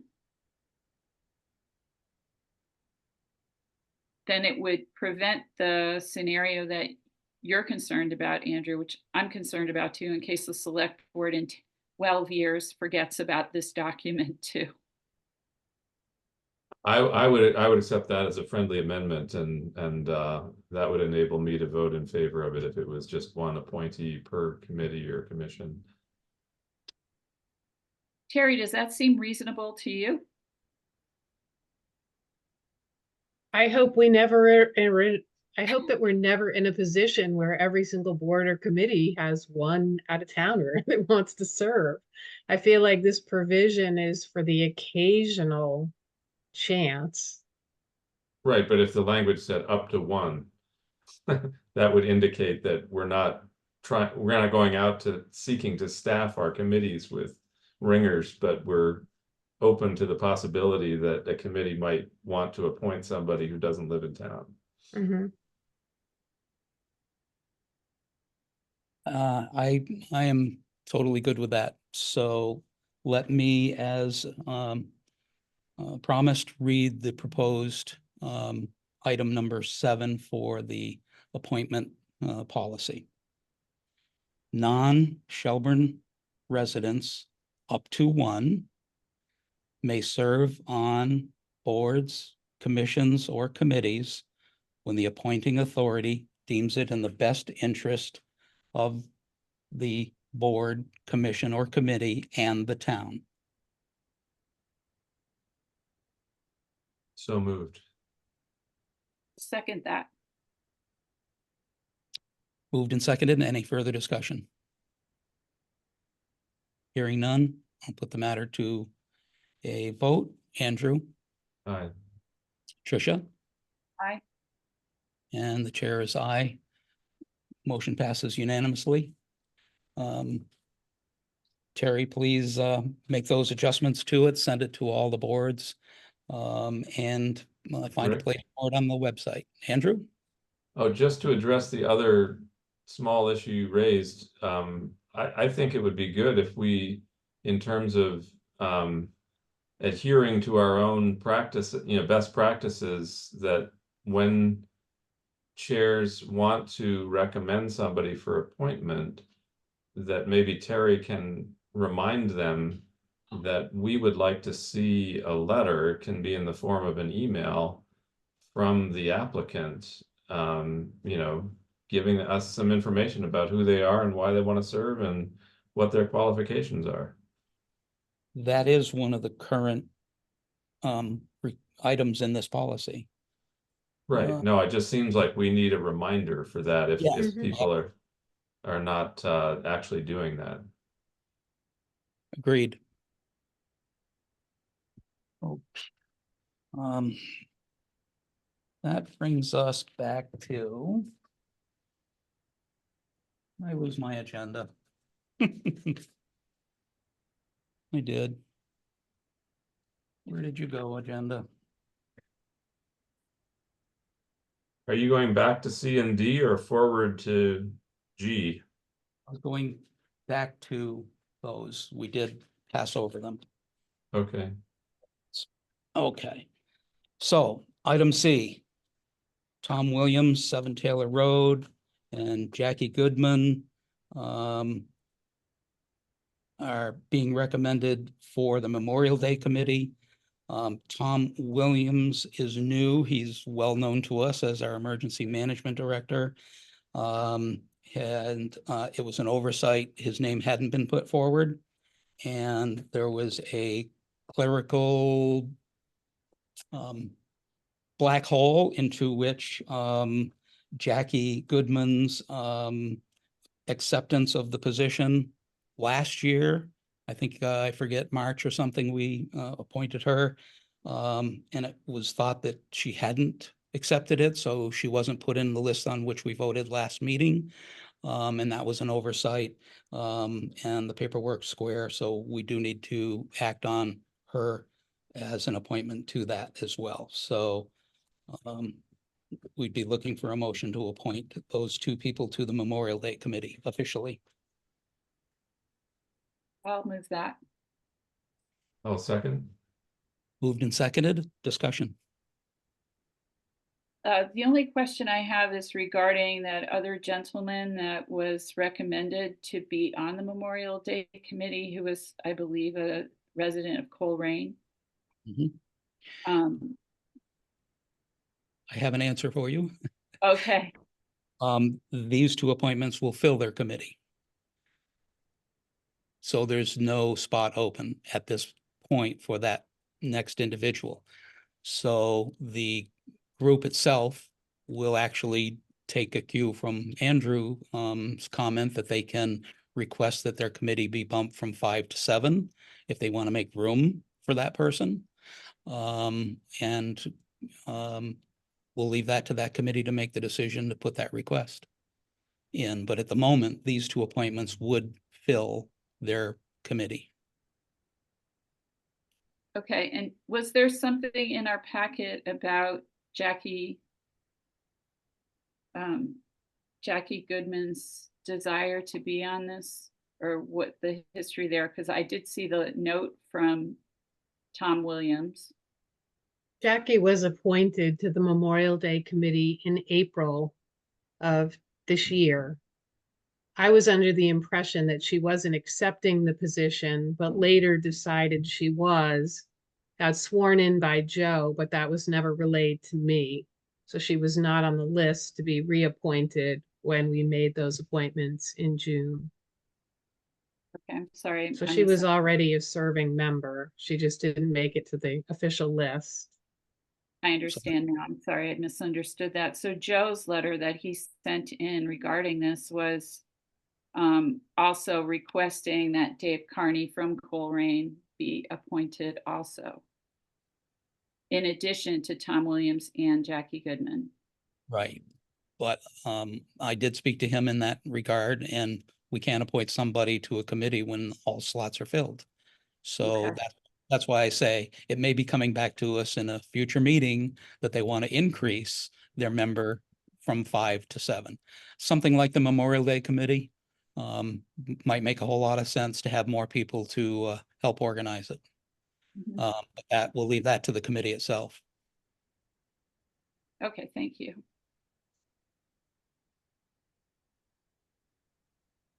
Okay, we didn't put that to a vote yet, right? Sorry, Andrew. Just one other comment in the discussion phase. I'm in favor of appointing both of these people, and having attended a number of Memorial Days over past years, I can attest that Jackie has certainly done quite a job, and Tom has served us well as Emergency Management Director. My only caution to Tom would be in future Memorial Days to guard against inserting ideological positions into your Memorial Day comments, that there are people with a wide range of political views who attend those events as Shelburne residents, and we would all like to be well represented at those events in an inclusive fashion. Tricia, you and I marched in Memorial Day and were at the ceremonies at Arms Cemetery. I don't recall Tom speaking. You I'm not didn't? referring to this past year because I was not Oh, able to attend oh, this last oh. year. I had COVID. Right. Okay. Gotcha. Okay. Yep. Maybe he got the memo, because he didn't say anything. All right. Any other comments, discussion? Put the matter to a vote. Andrew, Aye. Tricia, Aye. chair is aye. Motion passes unanimously. Brings us to item D. Here is one that the Energy Committee, to the best of my knowledge, has not as yet had a vote on. While our committee never took an official vote, her potential membership, it was discussed at our last two meetings, and all members of the committee were in favor of her joining. I think we could probably, with that statement from the chair, move forward with this one tonight, if that's your pleasure. I'm happy to move that appointment. I would just say, as somebody who attends those meetings fairly regularly, Tom Johnson did resign as chair and member of that committee. So that's may account for part of the lack of official voting, is that he was kind of on his way out, but I think their intentions were in the right place. So I will move to appoint Robin. I'll second that. Moved and seconded. Any discussion? Put the matter to a vote. Andrew, Aye. Tricia, Aye. chair is aye. Motion passes unanimously. Item G, early in-person voting at Town Hall for September 3rd. Town Clerk, you have his request in your packet. Yes. I move to accept the early in-person voting dates for the September 3rd primary. Second. Matter's been moved and seconded. Any discussion? Hearing none, since this is broadcast, I'll mention August 24th, 26th, 27th, and 29th are the dates, 11 a.m. to 2 p.m. So, motion made and seconded. We'll go to vote. Tricia? Aye. Andrew? Aye. Chair is aye. Passes unanimously. Okay, also in your package, you have the Ms. Roselle donation of a town bench in memory of her father. Have you had any time to review this or have any thoughts on it? Rick? Yes. Yeah, I did just exchange some questions and notes with Terry earlier today, and learned that I don't know if it was Lila Roselle's interest or Terry, your sort of idea of placing this bench in the pocket park. Is that coming from Lila or from you? She loved the idea of placing it in the pocket park, but I get the Okay. sense would be open to other locations. Okay. I think we currently have 2 in front of Keystone Market, 1 in front of Greenfield Savings, and 1 on the side of Greenfield Savings. Yeah, my sense is there are one other location I can imagine a bench having utility would be at or near the Village Information Center, since that's often not open. And I'm not opposed to having it in the Pocket Park. My only sort of advisory for her and concern that I would share with the two of you is that I regard the placing of furniture being kind of for the final step of the process in terms of the landscaping of that park, and that we have a couple of other steps to do before we get to where would we put a bench. You know, so I think that I would certainly hold open that possibility, but circle back when we've completed the landscaping pieces that will, I think, make it clearer where benches can go. Any thoughts, Tricia? Yeah, so I hear you, and that makes a lot of sense, Andrew. And I wouldn't want to let go of this possibility of Miss Roselle wanting to put the bench in. And I love the idea of having it by the Visitor Information Center, actually, because we're lacking a place to sit over there. And with that new fence and everything, it looks so cool. I think it would be a really lovely place for it. If she would be open to that, then we could proceed with this. And then later on, actually, you started me thinking about other ideas. We could have, you know, maybe a fundraiser or something for having, you know, if people wanted to donate benches to the Pocket Park later in memory of someone, they could do that once we have the final specs for the landscaping. But for now, I think if she's willing for it to be placed by the Visitor Information Center, I think that would be just a stellar place for it. Is that a motion? Well, I would, before you make that motion, I would just say that one other possibility that we could offer to Lila would be, I mean, I guess I have two questions. One is, does she want to do this like right away? In which case I would say, let's not do it in the Pocket Park until we understand better what the layout is going to look like. And in fact, we have designed quite a lot of seating area in the Pocket Park with these stone caps on the you know, the Jersey barriers. So, you know, that's the other reason for my caution about putting a lot of benches in the Pocket Park is there's going to be a lot of non-pavilion seating in there already with the design we have. And the other thought I had was that there are some other places in the downtown that might be good for a bench. Like the overlook of the Deerfield River in the wide apron of concrete there down by the bridge is another possibility. And I was thinking if she wanted to just take a stroll around with Terry or me or Tricia, you know, and just look at the options and then come back and say, this is where I'd like to put it. That might be another way to do this. Okay. There was a bench slated for that area down by the bridge in phase 1 of Bridge Street, but we opted not to because committee feared someone would climb and jump over the railing. Oh, no. Okay. I do agree with you, Andrew, that earmarking a bench like this in the Pocket Park does not make any sense. I don't think we should encumber that project, and who knows when that's going to happen. You know, it could be some time. I think the Village Information Center makes total sense.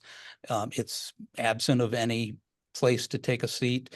If you parked in the Village and you're in your 60s or 70s like me, and you got to walk up to the information center, you might want a spot to sit for a minute. And we're going to have some revitalization there with the new owners just to the left, which will be putting in a retail location there. So I think it's a wonderful spot, front and center, and I would think she'd be very happy with it. She actually, you know, she's asking what areas are available. So I think that would be, I like also the idea of maybe having her come and walk through the Village and say, oh yeah, that would be good. And we could say, well, that's not going to work, but what about this? So maybe our response to her should be that we really like the idea. We have a couple of spaces in mind, including in front of the Village Information Center. But if she has other locations in mind, would she let us know? She can come in and make an appointment, and we'll go walk around with her and see what she'd like to do. Could we, Andrew, just a procedural question, could we approve this bench at the information center? And if she finds that undesirable, that she come back and discuss it. But she may just love it as an idea. So either way. Yeah, I think that's a fine way to go, Rick. My only other question, Terry, is there seating down on the overlook deck of the potholes already? Yes. There is. Okay, I'd forgotten whether we had seating down there or not. Yeah, Rick, I'm fine going that way if you want to propose that and see what her response is. So you're making that a motion? Okay, I'll move that. Yeah. I'll second it. Moved and seconded. Any further discussion? Hearing none, matter to a vote. Andrew? Aye. Tricia? Aye. Chair is aye, passes unanimously. Thank you, guys. It's a handsome bench too. Should look great. Oh, and Terry, before we go on, and she can affix some kind of little plaque in memory of her dad to that? Yes. Okay. That was mentioned, yep. Okay, new business. Item I, end of year budgetary transfers. I recall this from last year. You have in your packet an itemized list of them. We've got 425 in town expense account, to the assessor's expense account, 3,200 refuse expense account to the buildings and grounds account, 3,000 from the WG&E fiber optics account to the street lighting account, $75 from treasurer's expense account to an employment compensation account, and $2,000 from treasurer's expense account to Medicare account. So moved. I'll second. Moved and seconded. Any discussion? Hearing none, matter to a vote. Andrew? Aye. Tricia? Aye. Chair is aye, passes unanimously. Item J, Timothy Bohanowitz, the Red Dahlia Cafe sandwich board sign request.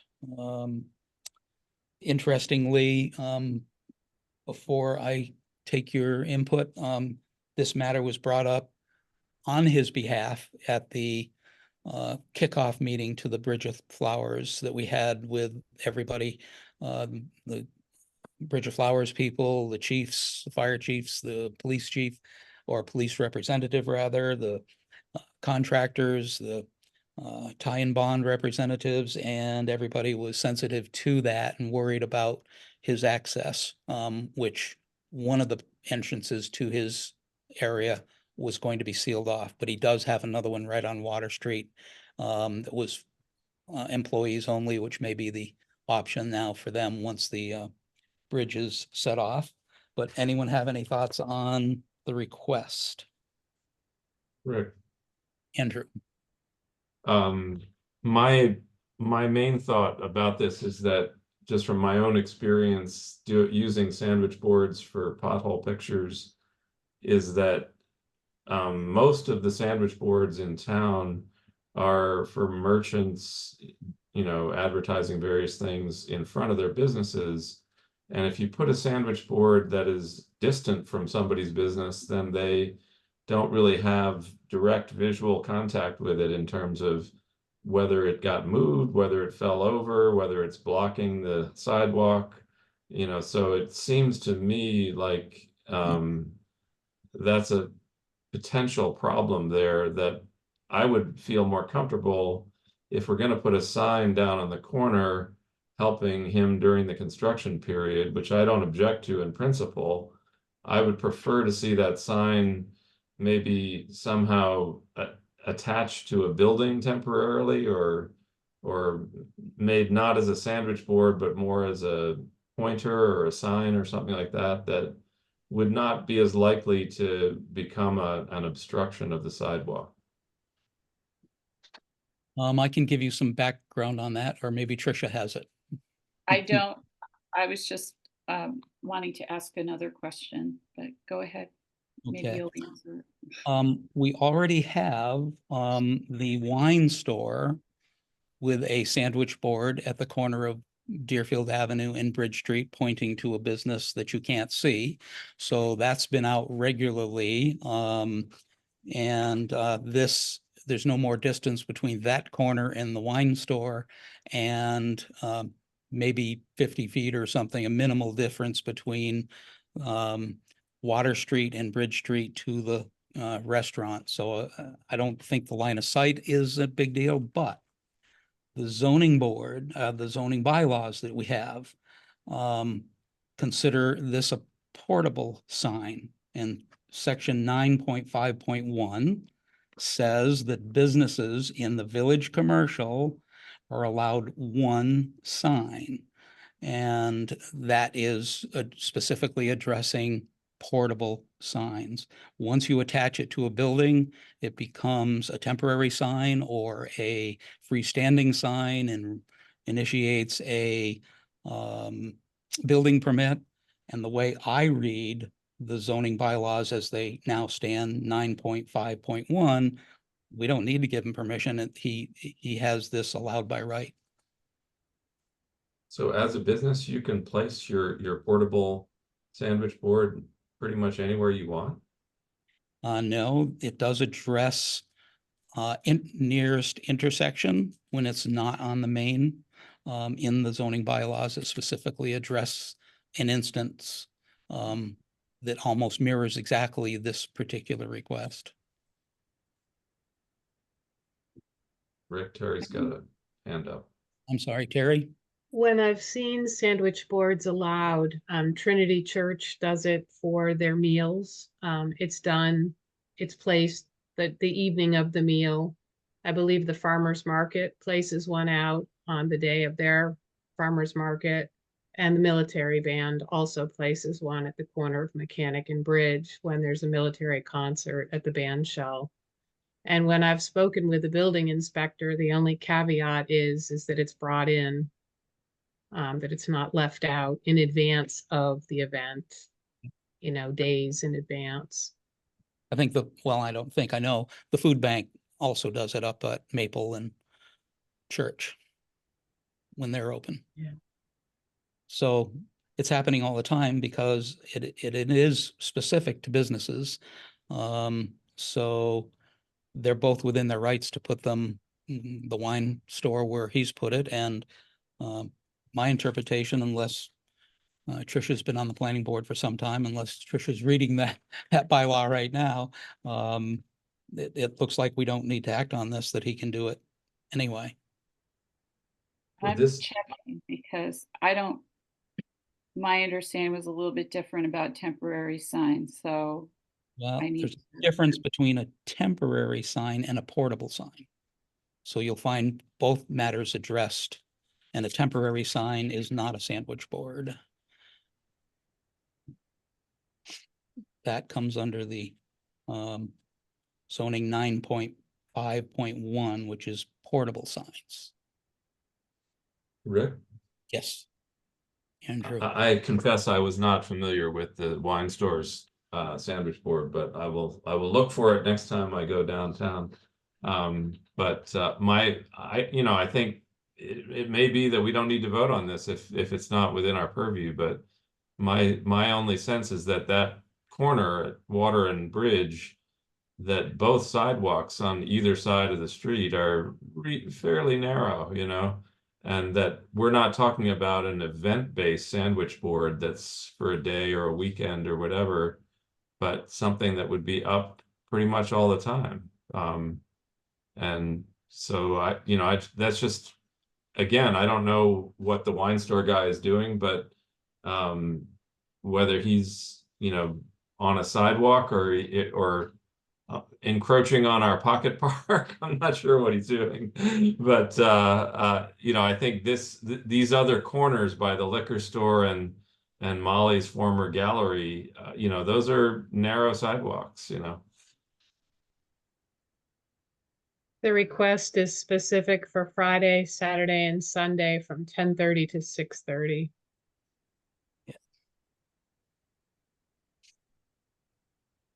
And I do believe at least from what I can gather from the frequency I'm there, the wine sandwich board, the wine store sandwich board is only up there when he's open as well. So it's very limited number of days and time. I'm sure he'll be respectful. And if not, we can address it, but I don't know that we have any skin in this game, as they say. Tricia? Well, if we don't have skin, then we're not going to vote. I mean, just my own personal experience with sandwich boards is they tend to blow over in a moderate wind, and you know, then they're lying in the middle of the sidewalk, and if you can't see it, then you don't know that happened. Maybe the planning board needs to flesh out their zoning bylaw then. Tricia, any comment? Yeah, I mean, I think that's right. If it's a portable sign, well, portable signs that if it's in the village commercial district, you can place it in front of your business. If it's on a public way, or if it's not directly on a public way, at a location on the sidewalk at the nearest public way. Yep. So it sounds like he's already within his rights to do that. Yeah. I mean, he is on a public way. He's on Water Street. And we're ripping up and closing his main entrance. Yeah. It's going to be a short-term right. need for him here. We don't want to make people's business hurt for the matter of something as simple as this, in my opinion. Right. No, I agree. I'm not trying to hurt his business. I know. So I think Andrew's point is clear, though, too. They do blow over. The Visitor Information Center got a big one on wheels. I saw the other day. So I guess unless it becomes a problem, I don't know how they're going to ensure it doesn't impede pedestrian traffic if it blows over, though. Can we say this is, yeah. Some people make signs of those wheeled kind that have like sandbags at the bottom that are, you know, somewhat more resistant to being blown over. But again, I would say, just from what Rick read, that I don't even think we need to vote on it. I think he's within his rights to do it, and we just advise him to keep track of his sign and don't let it clutter up the sidewalk. Okay, that's I'll move that. Good with me, Terry. You comfortable with that? We don't need a vote for that, right? Okay. My bad, old business. We kind of, again, the rookie chair, old business. I didn't ask if there was any other old business that wasn't on the agenda. None. Okay. Any other new business that's not on the agenda? None. Any other business? Next regularly scheduled meeting, July 29th. Any other business? That's okay. Oh, yes, I had a question. I don't know if this is regarding the recordings of the last meetings. I know that June 3rd is marked private right now because of the incident that happened, but the last meeting of June 17th, I couldn't find on the town website. I didn't look on YouTube, but I'm accustomed to people going to the town website to look for them. Do you know anything about that, Terry? They're not posted on the town's website. Falls Cable records them and puts them up on either the Falls Cable website or on YouTube. Tricia, what meeting are you talking about? The last one we had, June 17th. Oh, our select board meeting, you mean? Our select board meeting. So I had, you know, usually it has the link to go to Falls Cable, and I didn't see it on the Falls Cable website either. So I don't know if that's something that normally happens in a more timely fashion, because generally I was seeing them there pretty fast after a select board meeting. I think they're going up on YouTube faster. Okay. Okay. Any other business? Well, I- can we figure that out?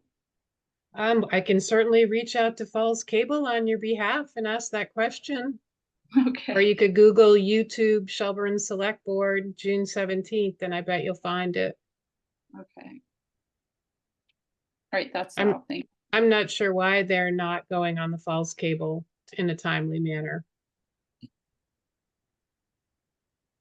I have one, any other business item, Tricia, to ask you as liaison to town hall to, talk to, Angel, the treasurer.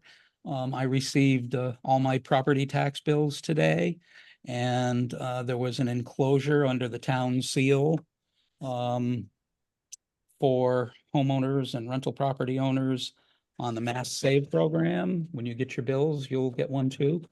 My experience in the past year was when inserts were going to be added to our tax bills, they were put before the select board for approval, and this was a surprise to me to see this. I know I haven't missed any meetings, so I know it wasn't approved. But how it got in, and just perhaps remind Angel that this is something she might want to think about running by the select board before they're printed and enclosed and sent out, so that we don't get surprised with something under the town seal. In this case, it's totally fine. You know, the subject matter and everything is fine. It's just a surprise that it was there. Any comments? Andrew? Only I'm begging forgiveness for the failings of the Energy Committee. I think that was again for two reasons. One, that I think they had put those kinds of notices into a couple of previous tax bills, and that may have caused them to slack off on their process. Or maybe, I don't know whether Angel also thought, oh, this is just another repeat of something that we've done before.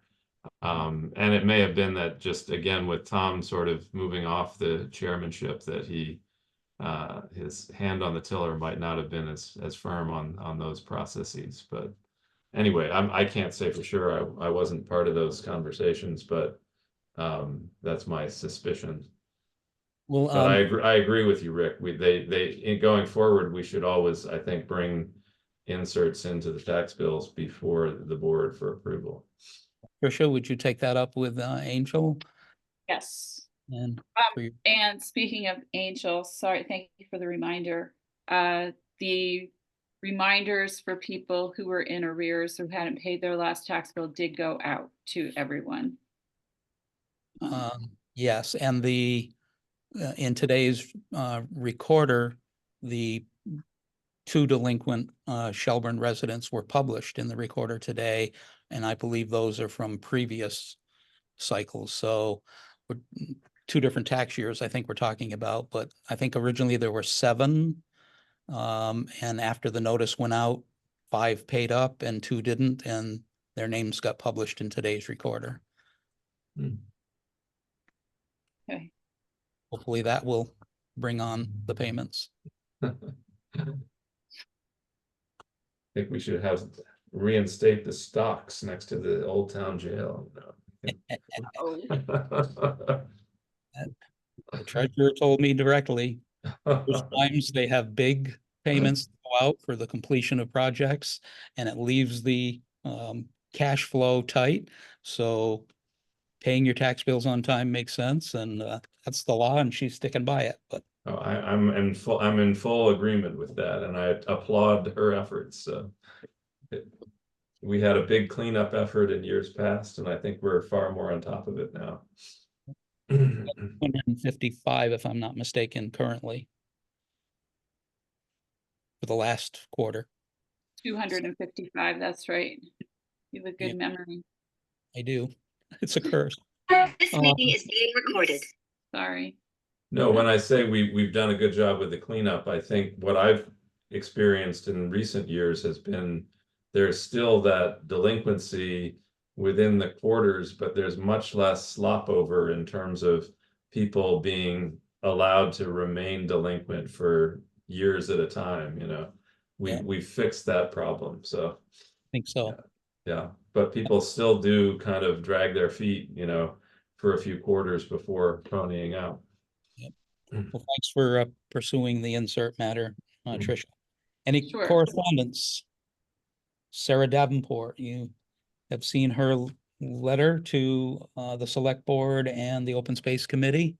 So we recognize receipt of that information. Was Okay. there any other correspondence? Did send a letter, it was late arriving in my email, from Bob Harrington. And I believe Laura and Bob are here this evening. I'm not sure if they wish to say anything or not. We generally don't take comments on correspondence, but under public comment, they may have the opportunity. And other than that, no other correspondence, right? No. Okay. Any public comment? Laura, Bob, would you like a moment to make a statement? We can't discuss or deliberate, but if you'd like to say something, this is the time. Hi, thank you. No, it's just Bob Higgins, just to make a correction and Sorry. no, it's okay. It's just a letter similar to Sarah's, so we'll just wait until your next meeting. I assume you will read it at some point and just note it. Thank you. I have read it and noted as well. I don't know, it did go out late in an email today, so if Andrew and Tricia have not as yet. I don't have it. I haven't seen it yet. Okay. Okay, Very- thank you.